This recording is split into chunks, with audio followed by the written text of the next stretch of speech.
been a massive year for us at Bellevue. When we talked here last year, I had a half-built processing plant and lots of promises, and we've managed in the last 12 months to complete that build, bring the project into production, and we're about to now embark on a period of real growth from the asset, and the best thing is just up the street from where we are now. There's the disclaimers from the ASX. So look, the key themes that I want to talk about today are the fantastic project that we've been able to deliver to the market. We've done it in a pretty tight and pretty difficult operating environment, but managed to deliver it on time and on budget, turning the processing plant on in October last year. We declared commercial production a few months later and delivered into our first guidance for the first half of this calendar year. We also delivered a significant reserve and resource update, so we've been doing a lot of grade control drilling, and it's off the power of that grade control drilling and the database that we've built through a couple of years of really hitting it hard from underground, that we've been able to put all the bones together for a project update which underpins the 5-year growth plan that we put out to market about a week and a half ago. So what does this 5-year growth plan look like? It goes from about 165 to 180,000 ounces in FY25, increasing to 250,000 ounce plus in the next couple of years. So 45% production growth, but also a decrease in our unit costs over that time by taking advantage of cost efficiencies and using all our fixed infrastructure. So it's going to create a pretty fantastic project. But one of the things that we're most excited about internally is being able to do exploration again at the asset. I'll talk a little bit about why we haven't been able to explore while we built the project, but a lot of the prospects that we have that we're going to be able to drill very soon.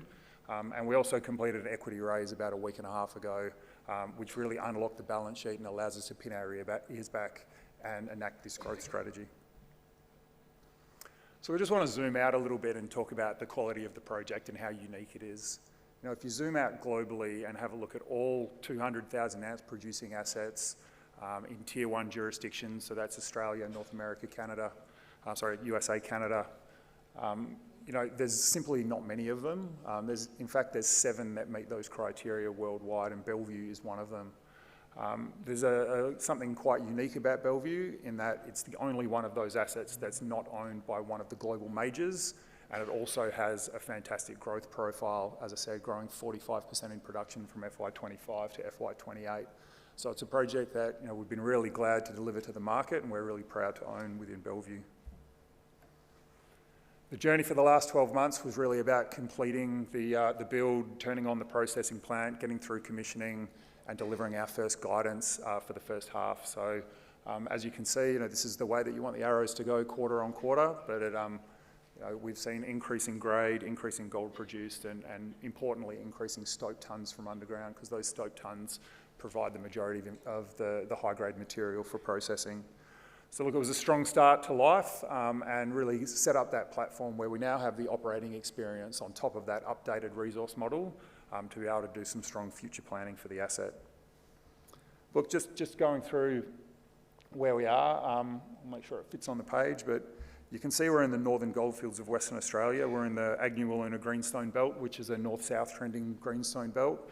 It has a lot of significant projects around. You can see Bellevue there in the middle, about 4 million ounces. But we've got mines like Jundee and Wiluna to the north, Agnew just to the south of us. You've got all the Leonora assets just down the Goldfields Highway here. It's a well-known mining district that's been mined for a long time, and Bellevue sort of fell through the cracks while everyone was focused on nickel mining at Cosmos. We were able to get Bellevue, which had not been explored for gold in 20 years, and be able to build the great asset that we've got now. Zooming in a little bit on Bellevue, the mineralisation sort of sits in 3 main trends through the property, looking like this. When the drill out happened, there wasn't a lot of area that we were able to sit the drills on. So essentially those 2 areas that I've just marked in red there were the only places where you could put a drill rig on the surface. And from that area, we defined 3.2 million ounces of high-grade resource. So you can see it there again, the 3 main trends there, which is Tribune, Bellevue and Deakin off to the right-hand side. So look, drilled that out quite extensively from surface, proved up a 3 million ounce resource, and then made the decision to go underground. I think the key point of this slide is that when you have a look at the drilling, you know, it's very well drilled out within that mine corridor, but outside of that mine corridor, there's not a lot of drilling, just simply because of drill platforms, and that's something that we can now do from underground. Now, what we have done while we built the mine was focus a lot on grade control drilling. So, you know, the grade control drilling is the detailed definition of the ore body, and our conviction was that if we grade controlled the asset out properly, we'd know where the gold was, know where the mineralisation was when we went to mine it from underground. Like, underground mining is quite a precision process, and if you don't know where the gold is, you stand a chance of developing down, developing out to it, doing all that work, and then the gold not being there when you get there. So, look, we've done a heap of work to grade control it out. The whole ore body is drilled out to about a 20 by 10 metre spacing, and you can see there's fantastic hits with grade, with thickness, all over the ore body in lots of different mining areas. And you can also see that it's not over a great vertical extent. It's only drilled to about 700, 800 metres below surface from that surface drilling, certainly open all around. Now, we've now spent the time developing down to mine out into the areas.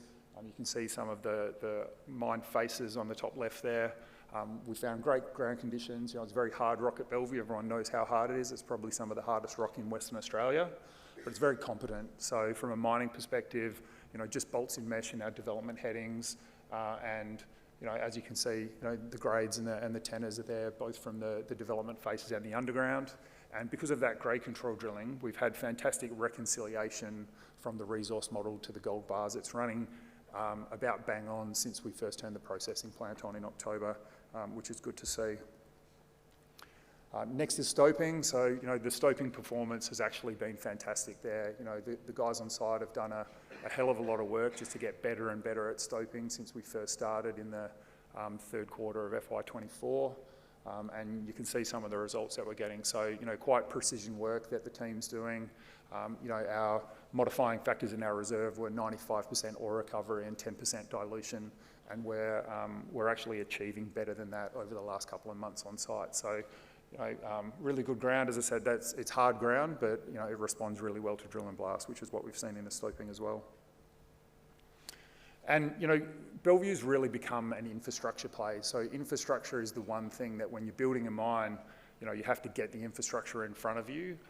With Bellevue, because we have lots of different mining areas, 5 different mining areas, we basically have to get 5 lots of infrastructure ahead of us. And, while you're ramping up, you can't focus on everything. The ground has, as I said, is hard. It slows down the raise bores and gets it moving along. So, infrastructure really is the thing that's going to unlock the future of Bellevue and allow us to get those higher production rates. Over FY24, we've done a lot of projects. They're really getting close to the end now, and in fact, in the quarter that we're in right now, Q1 FY25, we finished a whole bunch of life of mine projects. So, the full life of mine ventilation system for both the north and south ends of the mine. You can see the fan install on the bottom left there. And also, life of mine pumping systems, power upgrades, and everything else that comes with it. We've already seen a substantial increase in headings available, as well as, ventilation and power. And the development that we had in July this year was actually the best we've had for calendar year 24, and 24% higher than the half one average. So we're starting to get there. We've broken the back of the infrastructure project, and we're able to just start developing hard. From a processing perspective, look, the processing team at Bellevue has done a magic job of getting a processing plant turned on and commissioned within 6 weeks. We turned the processing plant on mid-October, and by December we were at full run rate, and we haven't missed full run rate ever since. That's not saying that everything's gone perfectly and every bit of equipment worked exactly how it should. It's just a testament to the team that they were able to work through those issues, keep the mill turning and keep the gold bars coming out, which was really important to us. We always built the mill with a view that we'd want to grow it in the future. We oversized the crushing circuit as part of the original build. What we have on the table now is a staged expansion project that we can do over the next couple of years to be able to take it from 1 million tonne per annum to 1.6. So we released this, as I said, about a week and a half ago. This is the 5-year growth plan for Bellevue and what's required to really realise the full potential of the asset. You know, we've put a lot of work in terms of, you know, the operational experience, but as well as the technical know-how and the updated resource and reserve models into putting this plan together.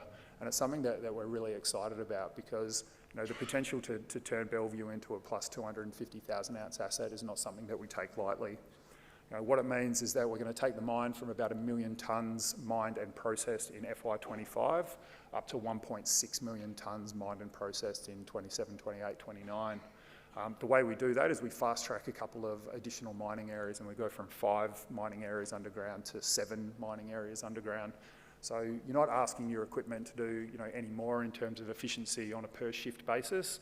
You're simply adding a little bit more to the mix and some more efficiencies to the mix as you get to these areas. You know, the other thing that this does, it really drives down our cost base. So, you know, we have a high fixed cost base, as most mining projects do. By leveraging the extra ounces off that, you actually can drop your unit cost down by $250 an ounce. So it'll turn it into a very profitable mine. You know, we ran about 30 different iterations of, you know, what this mine plan should look like. You know, the fact that we had, you know, a new updated reserve. You know, it's a 1.5 million ounce reserve, so at that 200 to 250,000 ounce run rate, you're talking, you know, 6-7 years of reserve life only without taking into account any inferred or any potential extensions to that. So you're able to create a really robust plan that you can hang your hat on and know that the gold will be there when we go to mine it. And all it is about achieving the same efficiencies that we're achieving now through the mining. You know, the other thing that we haven't done, as I said before, was explore, particularly from that underground platform. And by fast tracking out to some of these areas, we are going to be able to achieve these drill platforms that will set us up for the next stage of Bellevue's life. So just on that plan, you know, in that entire 5-year plan, it's entirely designed in Deswick, fully scheduled out. It's not a spreadsheet exercise. And, you know, the core of it's always been what the core of Bellevue is, which is mining, you know, circa 1 million tonnes of high grade at 6 grams per tonne. So this year it's about 800,000 tonne, a couple of years at 1 million tonne, and then a couple of years at 1.2 million tonne that fill that plan up. You know, the extra that goes into that expanded plant is what we call the medium grade material, which sits at, you know, 2 to 3 grams per tonne, which is probably high grade for some Western Australian operations. We can bring that in as incremental material off the same infrastructure, you know, the same declines, the same vent systems that we access the high grade off, and it brings a lot of efficiency in, and it's how you drive down those unit costs. So as you can see, you're only going from 1 million tonne to 1.2 million tonne, and you're doing it by adding extra mining areas that you can get in. You know, here's the mine design in Verify. This is what we're mining in FY26. I think importantly here, you can see Deakin North and Tribune as these 2 extra mining areas that we're bringing on. Sorry, that's zoomed out. And then, you know, in FY26, you can see, you know, again, several mining areas that we're going FY27, and we're going to create these platforms to be able to drill off. So the key areas for drilling are over here, and up here, and this will open up a huge amount of real estate for us to be able to prove up more ounces. You know, these are those same drill drives there. Really sets up a platform that we're going to be able to sit a drill rig on and do a hell of a lot of exploration and really fill in those gaps that weren't able to be drilled from surface. You know, these are exploration targets that our geos have been looking at for, you know, some of them for 6 years without having a platform to drill them out. And these are areas that we're going to be able to drill in coming years. In fact, we're going to start them pretty soon. And look, why are we so confident that the gold's going to be there when we drill out? You know, it's very important. This is an Arcan lode gold deposit. These Arcan lode deposits are typically open down plunge. You know, the gold's got to come from somewhere, and the down plunge extent is down to the south, which is to the right of this page. And you can see that down plunge going that way.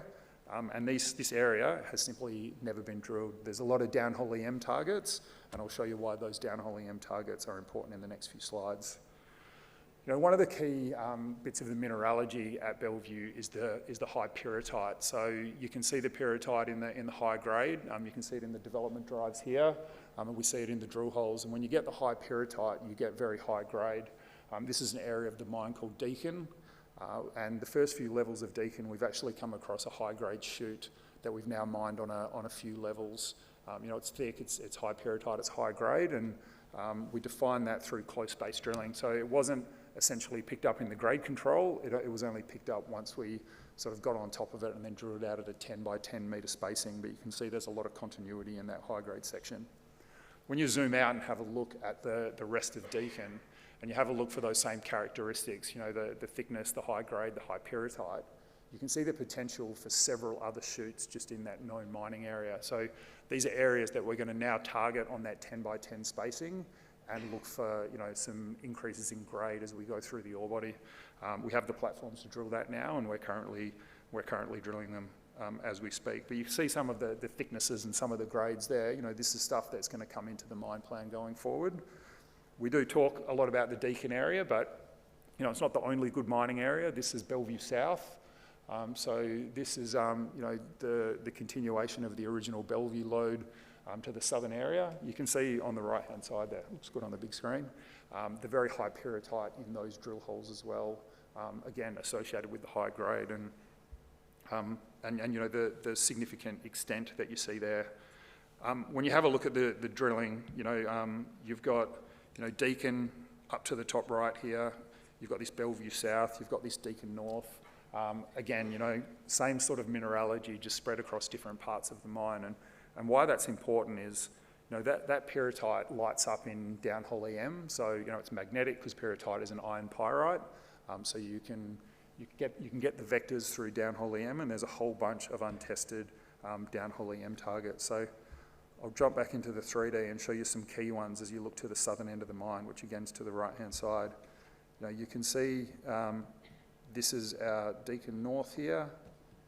This is Deakin Main with lots of EM targets that sit in it.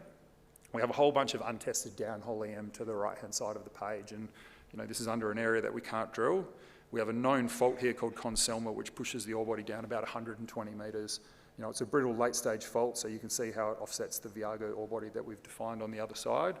If you go 120 metres across that fault from Deakin, this is our Deakin South target that quite simply has never been drilled and has existing downhole EM in there. So something that we're pretty excited to be able to drill, and something that, you know, as you can see here, we're building that drill drive infrastructure to be able to get out there. So, you know, within circa 18 months, 2 years, we're going to be right on top of it all through here, so be able to drill out both Tribune and Bellevue that way. We're going to be down here to drill the southern extents of Deakin, but we're also going to have access to Deakin in 3 areas to be able to drill out into the footwall and look for more repeat loads. So, you know, heaps of exploration to do, something that really excites myself and the whole team, and we'll be able to hit going forward. And look, why are we excited about it? Just simply because when you spend money on exploration at Bellevue, you actually find gold. You know, before our life as a producer, we were spending money month in, month out, that you can see on the bottom there, and the result of that was an increasing resource base. So that's how we grew 3 million ounces of resource before we pulled the trigger on building it. When you're building the mine, there's actually been zero money spent on exploration. It's all gone to construction, it's all gone to grade control. So you've seen that resource base stagnate or stay the same. However, the quality of the resource increases as you do your grade control. What we're going to do in FY25 onwards is actually, you know, rebirth it and spend about 5 years worth of exploration in 2 to 3 years, really give it a shot in the arm and really be able to prove up that future of the mine and those extra ounces. So that's the Bellevue story. Look, we feel like we've got a great asset. We've got a great, really well-defined future ahead of us. We've got the balance sheet to enact on that growth strategy. You know, a fantastic team both in the corporate office on site, and we're really excited about the future ahead. Thank you.